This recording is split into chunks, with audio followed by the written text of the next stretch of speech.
서정덕의 JD모건 보도본부 증권부 서정덕 기자와 함께하겠습니다. 안녕하십니까? 네, 반갑습니다. 네, 오늘도 숫자를 준비하셨다고 하는데요. 먼저 숫자부터 보시죠. 네, 숫자 나오고 있습니다. 2683, 45 있는데 여쭤볼게요. 제가 어떤 숫자 고를 것 같습니까? 오늘은 제일 큰 2600 아닐까. 땡입니다. 45를 골라보도록 하겠습니다. 네, 이 45, 그럼 어떤 의미일까요?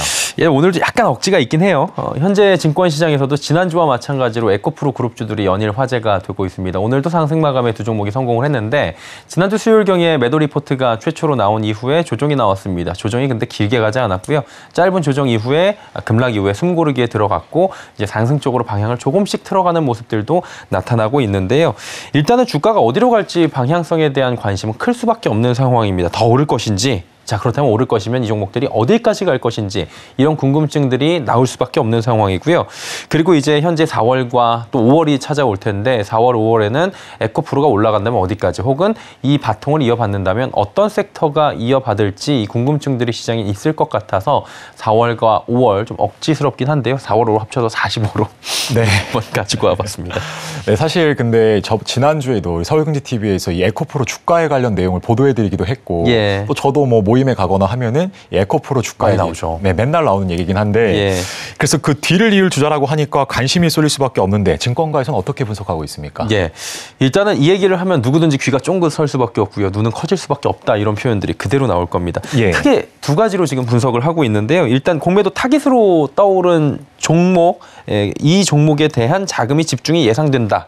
이런 분석이 나와서 공매도가 지금 집중되고 있는 곳들이 어딘가 이런 분석들이 나오고 있고요. 예. 그리고 이제 자금 자체가 좀 이동을 하는 성격들이 있어요. 그래서 자금 자체가 만약에 2차 전지나 수급이 지금 몰려있는 이 에코프로 그룹주에서 좀 옮겨간다면 어디로 주도 섹터가 변화할지 이렇게 크게 두 개로 지금 보고 있는 것 같아요. 예, 그렇다면 공매도 관련 이야기부터 해주시죠. 예, 공매도는 뭐 워낙에 요즘에 화제가 되고 있는 상황인데요. 지난주 금요일에 카카오페이라는 종목이 10%가 넘게 올라갔는데 이 종목이 왜 올랐는지 누구도 지금 뭐 섣불리 분석을 하지 못하는 상황이었습니다. 네. 주말 내내 이 종목 왜 올랐는지 잘 모르겠다라는 분들이 있었어요.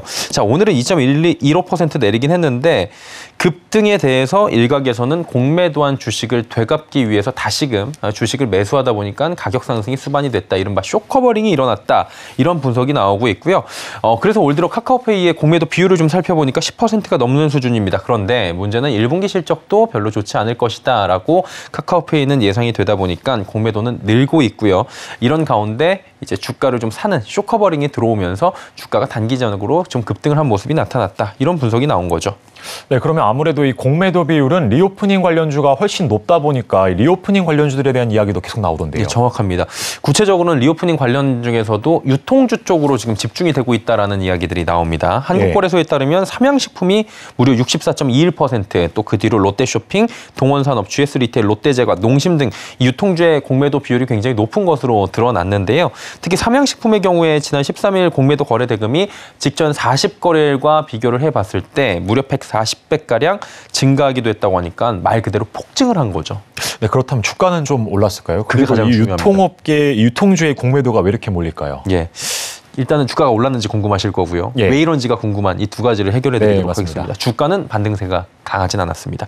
다만 2차 전지로 몰렸던 수급이 중국 리오프닝 수혜 관련주로 좀 옮겨가지 않을까, 이런 기대감들이 지금 복합적으로 적용이 되면서 자금이 좀 분산될 조짐을 보이는 영향 정도로 해석이 되는데요. 실제로 1분기에 사실 리오프닝 이후에 좀 중국 경기가 좋아지면서 관련주들이 올라갈 거라고 했는데 미미했습니다. 그러다 보니 한 분기 정도 뒤로 미뤄졌고 2분기는 좀 괜찮지 않을까, 이런 얘기들이 지금 나오면서 리오프닝 효과가 본격화될 것이란 기대감이 커지고 있는 거고요. 다만 유통주의 대차 거래 잔고가 급격하게 불어나다 보니까 공매도는 뭐 자금의 이동 성격과 차치하고 조금 더 늘어날 수 있다. 그럼 뭐 자명하다, 이렇게 좀 보여지고 있는 모습입니다. 예, 그러면 올 1분기 상승세를 보여줬던 2차 전지가 좀 쉬고 그다음에 자금이 이동한다면 다음 타자가 누구인지에 대한 분석도 상당히 나올 거 있을 것 같아요. 그렇죠. 공매도 쪽에 자금을 보면서 움직이는 단기적인 수급이 있고요. 아예 자금이 성격상 이동을 할 것이다라고 예측하시는 분들도 계신데 그 두 번째 얘기인 거예요.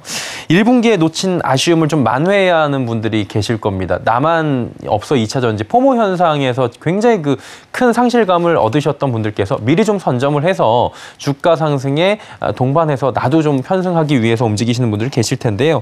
최근 시장에서는 반바라고 꼽히죠. 반도체와 바이오 쪽에 대한 이야기가 나오고 있습니다. 근데 반도체 쪽부터 살펴보면 기대감이 이미 제법 올라오긴 했습니다. 지난 7일 기준으로 삼성전자가 메모리 반도체 감산을 선언을 했는데 이후에 감산을 선언하면 아무래도 공급이 줄어들게 됩니다. 공급이 줄어들게 되면 수요도 줄어들었기 때문에 어느 정도의 반도체 혹한기를 빠르게 좀 벗어날 수 있을 것이라는 기대감이 들어오면서 삼성전자 주가가 이후에 좀 올라가는 모습들이 나타났고 예. 실제로 국내 기관들도 그리고 외국계 증권사들도 목표 주가를 올려 잡으면서 긍정적인 시그널들을 나타내고 있어요. 한마디로 업황이 삼성전자 이 대장의 반도체에 대한 메모리 감산의 시점으로 해서 바닥을 찍고 흑자 전환될 것이라는 기대감이 좀 미리 시장에는 반영이 돼 있는 거고요.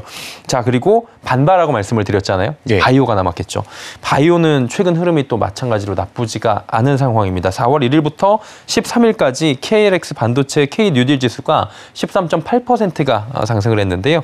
바이오주는 이렇게 꼽혀요. 경기 등락에 그다지 영향을 받지 않는다, 덜 받는다, 경기 방어주적 성격을 갖췄다라고 하는데 그동안의 긴축 영향으로 많이 움츠려 있었기 때문에 소외된 기업들이 주가가 오랫동안 더딘 흐름을 보였는데 기지개를 좀 켤 수 있지 않을까 이런 예고들이 나오고 있는 건데요. 다만 주의해야 될 점도 당연히 있습니다. 반도체 같은 경우에는 감산 효과에 따른 재고 소진, 수요 회복 등을 면밀하게 확인을 하면서 반도체의 겨울이 그 원하는 시기에 끝날 수 있을지 이 부분을 투자자분들은 확인을 하셔야 된다고 하고요. 바이오 역시 글로벌 긴축에 따른 작은 부분의 불안감이 해소되는지 이 부분을 면밀하게 또 확인을 하셔야 된다라는 증권업계의 조언이었습니다. 예, 오늘 말씀은 여기까지 듣도록 하겠습니다. 보도본부 증권부 서정덕 기자였습니다. 고맙습니다. 고맙습니다.